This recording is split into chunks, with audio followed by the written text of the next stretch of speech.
I'm John Strum, and this is RealTalk MS.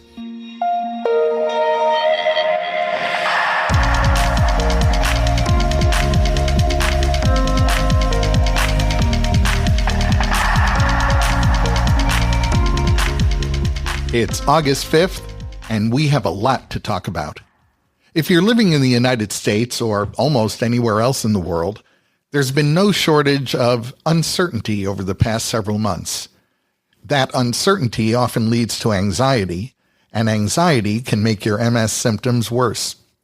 Licensed social worker Andrea Arzt is joining me today with tips and strategies for finding peace in the midst of uncertainty.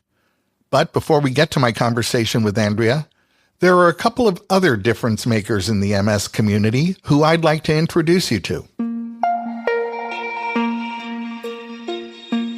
Most of you know Sylvia Lowry as the woman who founded the National MS Society in the United States in 1946. What many people don't know is that in 1967, Miss Lowry went on to become the co-founder of the MS International Federation. Just over 6 months ago, Dr. Lydia Makaroff stepped into the role of CEO at the MS International Federation. And in a moment, you'll meet Dr. Makaroff and hear about some of the work the MSIF is involved in on behalf of the global MS community. A little more than 6 months ago, Dr. Lydia Makaroff was named Chief Executive Officer of the MS International Federation. And it's my pleasure to welcome you to the podcast, Dr. Makaroff. Thank you so much, John. It's such an honor to be here.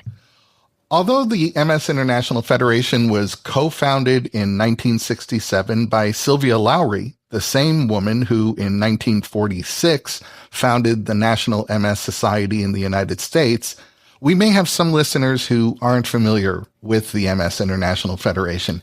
Can you explain what it is? Thanks, John. Yes, the MSIF is a unique organization with a global mission to bring the world together with urgency to improve the quality of life and well-being of everybody affected by MS and to end MS forever. It's interesting that more than 50 years ago, Sylvia Lowry recognized that multiple sclerosis didn't respect any country's borders. It impacts people throughout the world. And that somehow coordinating the effort to treat and ultimately cure MS was best served by making it a global initiative, which in 1967 was pretty radical thinking, wasn't it? Yeah, absolutely. I think she was really groundbreaking in her understanding that it takes a village. And if we want to go far, we need to go far together and really to decentralize the MS movement and to make sure that everyone affected by MS, no matter where they live, is part of the movement. So if we can fast forward from 1967 to 2025, how many MS societies are members of the MS International Federation today?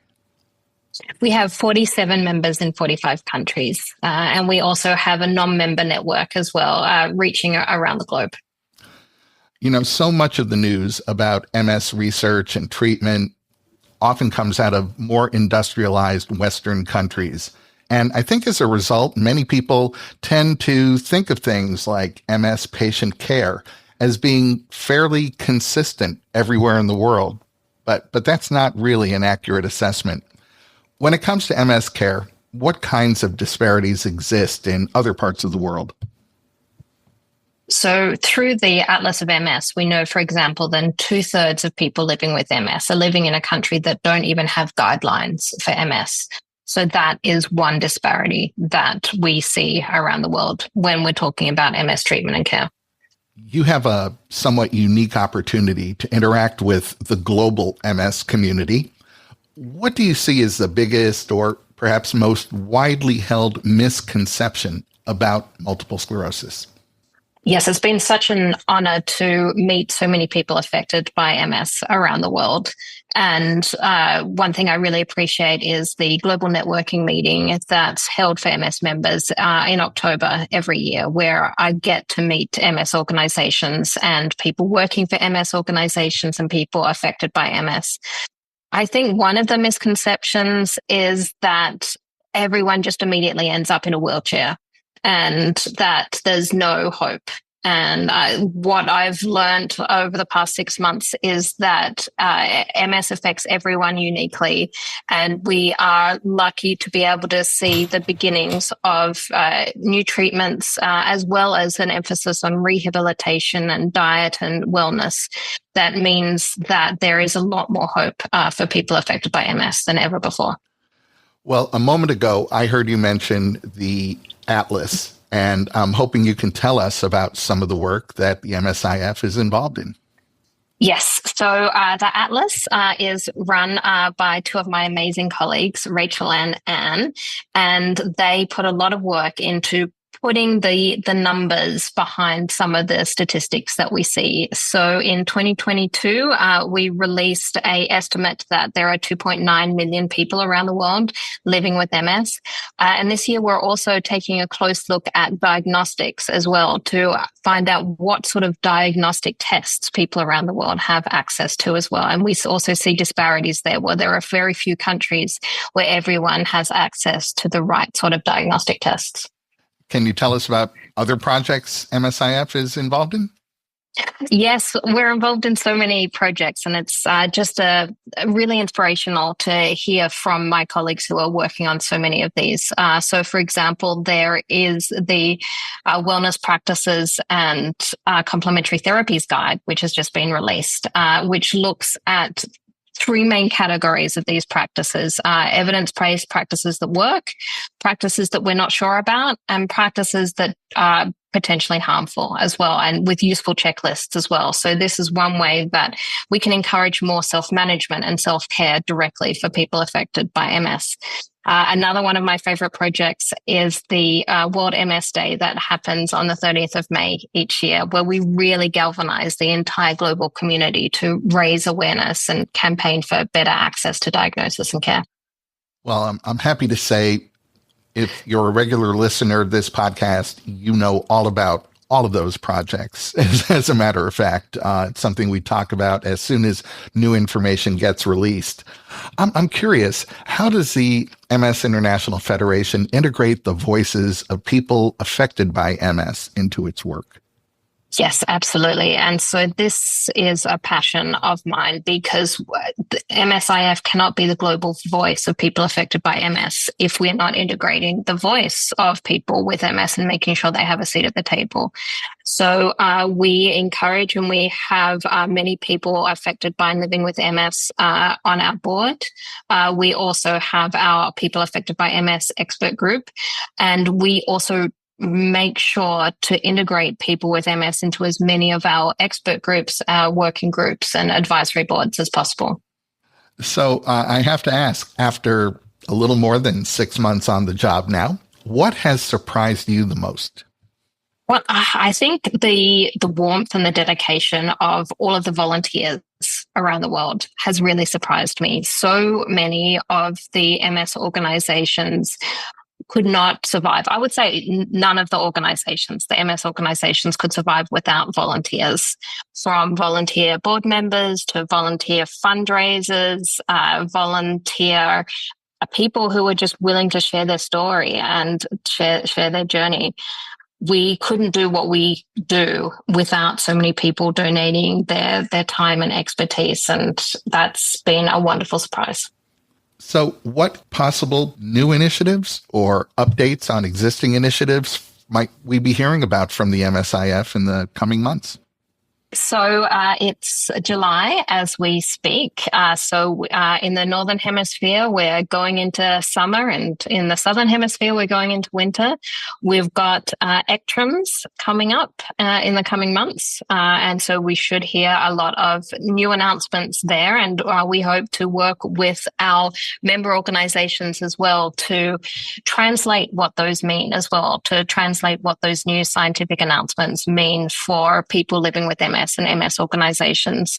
We're also looking to see the new diagnostic criteria, also known as the McDonald criteria, to be published in the next 3 months or so. And once again, we'll be supporting our MS organizations and people affected by MS. What do these new diagnostic criteria mean for you? And what does it mean for low resource organizations? And then in October, we've got our global networking meeting in London as well, where we'll be convening a large group of MS organizations from around the world to come and talk about what's important on the ground, what matters to people affected by MS, what is affecting MS organizations, and what can we do as a global movement to make a change. Well, Dr. Lydia Makaroff, I want to thank you for all you and the MS International Federation do to improve MS care, support MS research, and raise MS awareness around the world. Thanks so much for talking with me today. You are most welcome, John. It is such an honor. I'm a long-time listener, first-time speaker, so thank you so much. Earlier this summer, while I was attending the International Progressive MS Alliance Digital Tools Workshop, I had an opportunity to reconnect with my friend Marie Vaillant. Marie lives with MS, and she's not only a member of the International Progressive MS Alliance People Affected by MS Engagement Coordination Team, but Marie is also a member of the Alliance Scientific Steering Committee. Marie's husband, Gordon Keith, is a talented artist who has discovered a way to combine his art with philanthropy in support of MS Canada. In a moment, you'll meet artist Gordon Keith.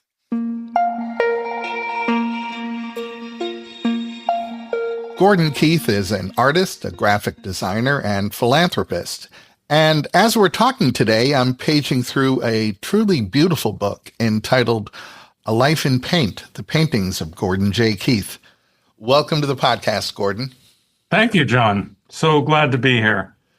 We're going to get to your life in paint in just a moment, but first I want to talk about this stunning book that tells the story of your journey as an artist and showcases your work in 116 high-quality, full-color pages.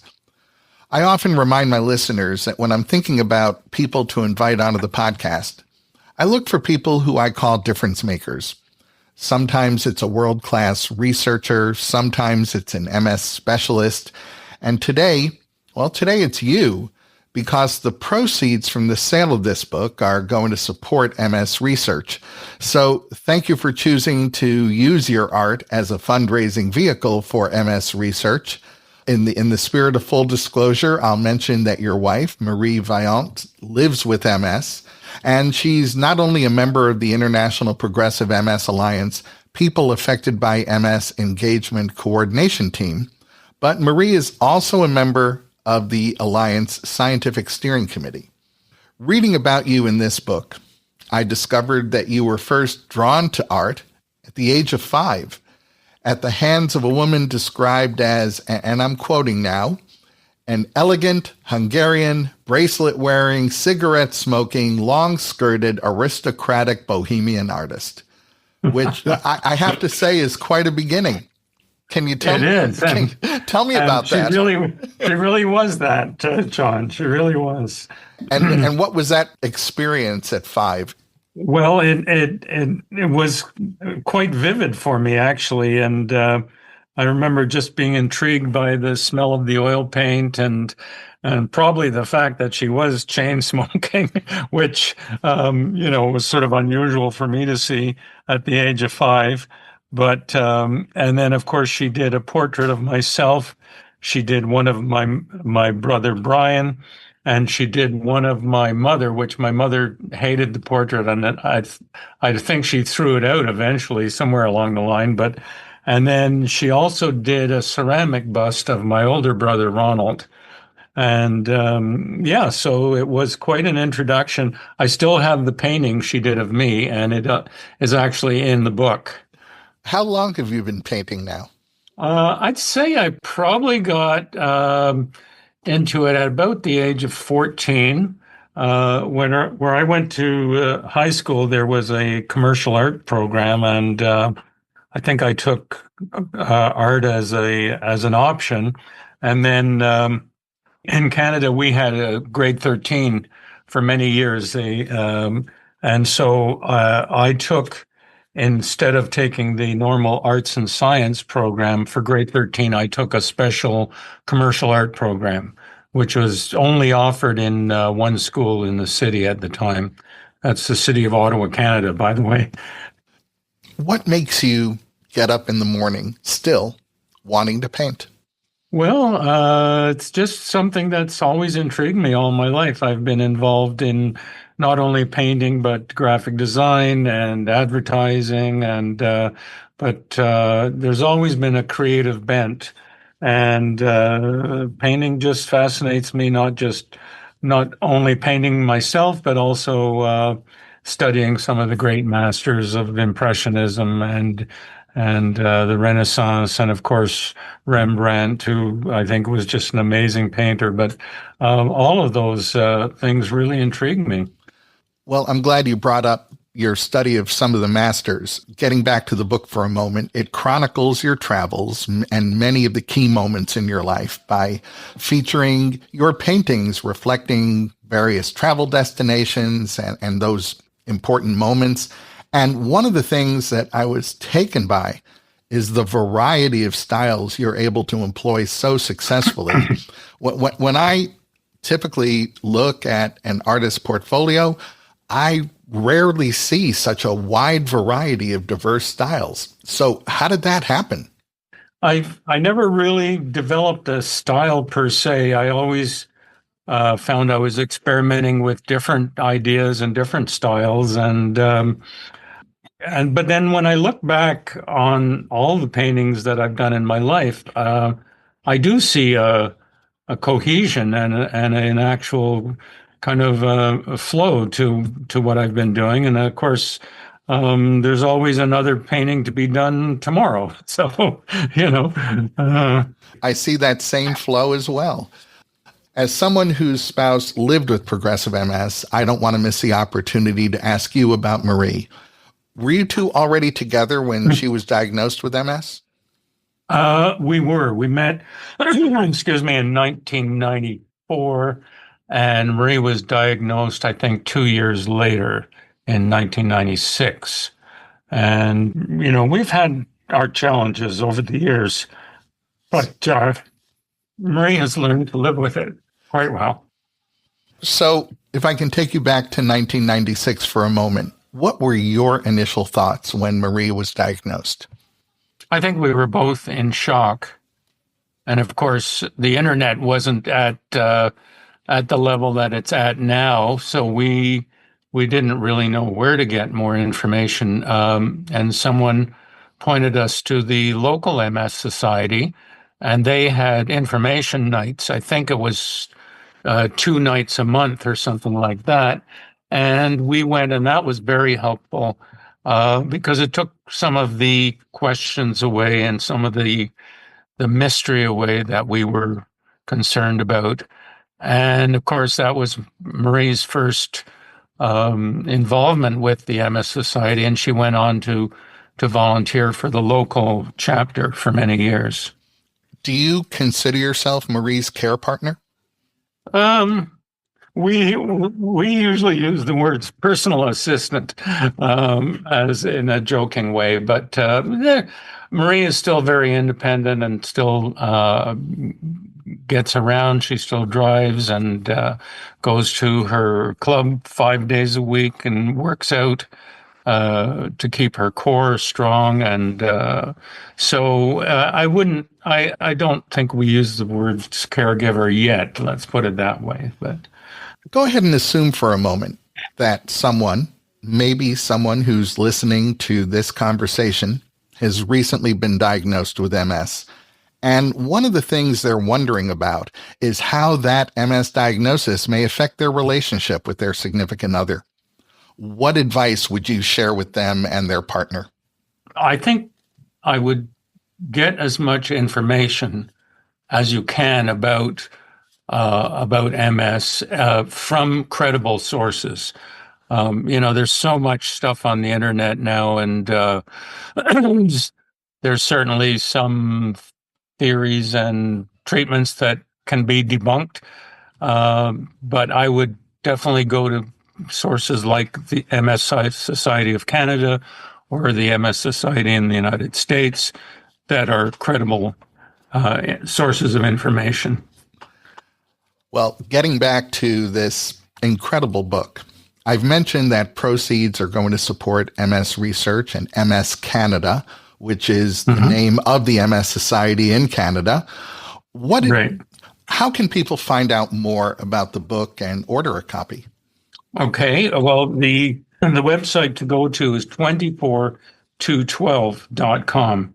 And you can find out all about the book, you can donate to the MS Society, you can purchase a book, or the other kind of fun thing that's going on is I'm going to be doing a calendar in the fall. And in the meantime, I'm getting people to vote month by month for which painting they want to go in the calendar. So, for instance, for the month of July, there's two paintings. One's called Marie's Garden, and the other's called Backyard Summer. So you can go to 24to12.com and vote for which one you would like to see in the calendar. So by mid-September, the voting will all be done. And we're also using it as a way to reach out to people and raise awareness about MS as well. So we're doing a lot of Facebook posts, but for each post that we talk about the calendar, we talk about something about MS as well. I just want to reconfirm that website again. It is 24to12.com. 24to12.com. You're absolutely right. Gordon Keith, I want to thank you for the difference you're making through your art and your philanthropy. And thanks so much for talking with me today. All right. And thank you for having me, John. It's been a pleasure. For so many reasons that we won't revisit right now, 2025 has been crazy. And even that may be a pretty euphemistic description of everything taking place in the world around us. Now, living with MS has always meant living with uncertainty. And when you add in some of the more recent craziness, it becomes easy to see how some people are feeling more anxious than ever before. In turn, that anxiety can cause your MS symptoms to feel worse. Andrea Arzt is a licensed social worker who has extensive experience working with the MS population. And Andrea is joining me to help us find peace of mind in what for many are very stressful times. In a moment, we'll meet my guest, Andrea Arzt. If you're living in the United States, and perhaps even if you're not, there's been no shortage of uncertainty over the past few weeks and months. Unfortunately, uncertainty can often lead to anxiety, and those feelings of anxiety can sometimes make your MS symptoms worse. So how can you practice good self-care and find peace in these uncertain times? That recipe includes acknowledging and processing your emotions in a healthy way, staying focused on the things you can control, and connecting with others. Finding peace in uncertain times means leaning into your personal resilience. Joining me to discuss how you can find peace in uncertain times is Andrea Arzt. Andrea is a licensed social worker who has extensive experience working with people living with MS. Welcome to the podcast, Andrea. Oh, thank you, John. I'm so glad to be here. Thank you for having me. So, how do you define navigating uncertainty? What does that mean? Navigating uncertainty means moving through situations where there's a lack of predictability or we are uncertain about the outcomes. It involves adapting to changing circumstances, accepting the unknown, and making decisions when complete information is unavailable. Essentially, it's about finding a way forward when things aren't clear or guaranteed. You know, it seems like uncertainty is baked into MS. It's such an unpredictable disease. How can someone living with MS stay grounded through those uncertain periods in their lives? Well, getting a diagnosis of MS is one of those things for sure most of us did not expect. And having MS creates uncertainty because we know that we cannot predict the exact course that the disease will take for each person. Of course, that's anxiety provoking, but there are things someone with MS can do to reduce the anxiety and move forward. Let me just say a couple things about some of them. The first thing is to acknowledge your feelings and your fears. Allow yourself to feel these emotions without judgment. trying to pretend they're not there. Research and experience has shown just makes the feelings worse and stops you from taking positive action. Think about what are the specific things you're worried about. Is it a particular symptom, ongoing increasing difficulties with walking or vision, fear of losing your job, your worries about your children? Sort through those fears that are specific and those that are more general. Think about your questions and concerns and try to problem solve for those you can control and that those you can't. These feelings of uncertainty aren't limited to the person who's living with MS. Their caregiver may also be anxious about their loved one's health status or the care their loved ones may need in the future. How can caregivers manage their fear when their loved one's future is uncertain? One of the first things for a caregiver is to know that they're not alone and dealing with these fears. So again, as always, talking about them is the first step. What's mentionable is manageable. And that's a key piece, I think, for all people to just know. And that includes it with about MS. Don't be afraid to talk to your mother or your loved one about your concerns and see if you can problem solve together. Maybe some of the things you as a care partner are fearful of is not the same as your loved one.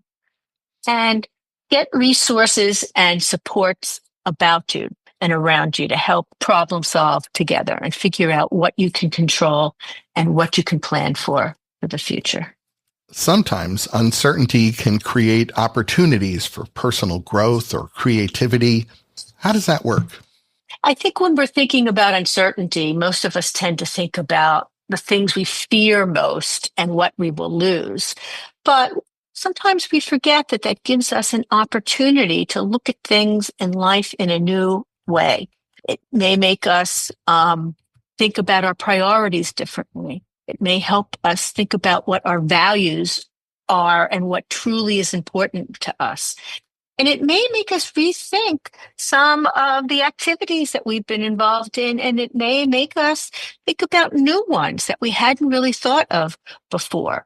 So it may give us the opportunity to be involved with activities, art, learning that we hadn't done in the past. It may give us an opportunity to meet new people and be in the world in a different way. It also gives us an opportunity to learn about ourselves in a different way, and that's never a bad thing. I believe that whatever the situation is that may lie in front of us, it becomes much more manageable when you have the right tools in your toolkit. So are there any tools or frameworks to adopt when someone is dealing with uncertainty? Well, definitely. And there are different tools that work for different people. But for many, scenario planning, taking what you do know and what you can control, thinking about what the possible contingencies, what might happen if different scenarios happen, and trying to plan for them as much as possible and prepare for them, and go a long way in terms of quelling anxiety. The more prepared you are for what you can know or it might be possible is really important. Some people like to use journaling as a place both to write their fears and so that they can know more about them and understand what they're about. Write their goals, write those down so that you can really think through what is important, what isn't important. A journal looking at what happens in each day can also include what was successful in that day, what went well, what are you grateful for. So it's also a good way to not focus so much on the negative, but also remind you of the positive that's happening in your life. Sometimes we get so focused on what's going to happen in the future that we forget to be where we are right now and be present in the moment, be present with the people that we care about, be present in the activities that we're doing right now. And journaling, as well as mindfulness, stress management techniques, all of those can help us be calmer now and focus not just on our fears, but also on what's positive in our life and what's positive to come. We've been discussing uncertainty, so maybe it's a good time to ask you to explain the difference between being uncertain and being unprepared. Well, being uncertain really is related to what we've been talking about. We don't know what the future will bring. No one can know that. And particularly with MS, we cannot know. Being unprepared, though, means that we're not doing what we can to find the resources, the information, and change the things that we can control now that will give us the best opportunity to deal with whatever the future brings, even if we can't know it. So being prepared is actually one of the best ways of dealing with what we can't know and the uncertainties of the future. So, what are the most important things someone living with MS should keep in mind when they're facing uncertain times? Well, I think to know that we all deal with uncertainty.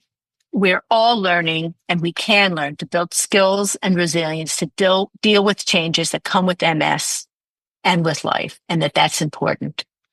Focus on what you do know and can change, and prepare for as many contingencies as you can. Also know you cannot know them all, and that's okay. It's not a lacking in you. It's something that we all have to learn, what we can control and what we can't. Understand your strengths and that you are stronger than you think already. Use techniques like mindfulness, gratitude journals, and importantly, your support systems to help you stay positive and enjoy life in the here and now. And know that managing life and MS uncertainties takes both working with your strengths, but also being flexible, and that these are learnings and skills that you really can build over time and are within your reach. Andrea Arzt, I want to thank you for all you do to improve the quality of life for people living with MS. And thanks so much for talking with me today. Oh, thank you for having me, John. That's going to wrap up this episode of Real Talk MS. Real Talk MS is powered by the National MS Society. And you can share this episode of the podcast by letting your friends or family members know that all they have to do is point their web browser at realtalkms.com/414. You'll find that link in today's show notes so you can easily copy and paste it right into an email or a text. I hope you'll join me for next week's episode of Real Talk MS when it's all about the money. First, I'll be talking with Beth Scott, the Director of Case Management at the Patient Advocate Foundation. Beth is going to walk us through work incentive programs that allow people to continue working while they're receiving Social Security disability benefits. I'll also be talking with Paula Cole. Paula lives with MS, and she and I will be discussing strategies you can use to plan your financial future when you're living with the uncertainties of MS. I'm John Strum. Thanks for listening. Stay safe and make healthy choices.